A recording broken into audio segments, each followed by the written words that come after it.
আসসালামু আলাইকুম ভাই বোনেরা। আজ আবার রাস্তায় নামলাম। রাস্তায় আসলে নামতে হয় না, রাস্তা নিজেই বাইকারদের ডাকে, এসো এসো জ্যামে আটকে দেই। কিন্তু আসলে ভুল, বাইকারদের কি আসলেই জ্যামে আটকে রাখা যায়? যায় না তা বলছি না, মাঝে মাঝে যায়, কিন্তু সেটা পরে বলছি। আপাতত বাইকারদের মনের কষ্টের কথা বলি।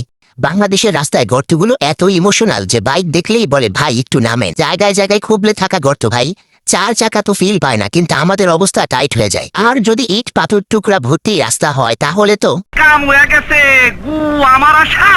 মাঝে মাঝে সামনে তাকালে দেখি প্রাইভেট কার, ট্রাক, বাস, অটো রিক্সা সব মিলেমিশে একদম জয়েন্ট ফ্যামিলি। বাপ, চাচা, কুটনি, আত্মীয় স্বজন সব মিলিয়ে যেসব জয়েন্ট ফ্যামিলি হয় না, ঠিক ওইরকম একটা ফিল পাওয়া যায়। বলেন কি? চুগলি করা আত্মীয় স্বজনদের মতো কেউ কেউ ভাবে বখাটে বা বিগড়ে যাওয়া ছেলেটা আসছে রে। আরেকটা মজার বিষয় কি জানেন? প্রত্যেক ফ্যামিলিতে একটা থাকে না যে যতই ভালো থাকুক আরেকজনকে তার সুখী লাগবেই। আমাদের সাথে ওইটা হয়। স্যুট বুট পরে প্রাইভেট কারে বসে এসির হাওয়া খেতে থাকা মানুষগুলাও আমাদের দেখে ভাবে আমরাই বোধহয় সব থেকে বেশি শান্তিতে আছি। অথচ আমরা রোদে পড়তেছি, বৃষ্টিতে ভিজতেছি, মাথা চান্দি সব গরম হয়ে যাইতেছে, ওইগুলা ওদের আবার চোখে লাগে না। কি আর বলবো, মাঝে মধ্যে তো জ্যামের ভিতর আমাদের কেঁচোর মতো স্লাইড করা লাগে, কারণ জায়গা তো কেউ দিবে না।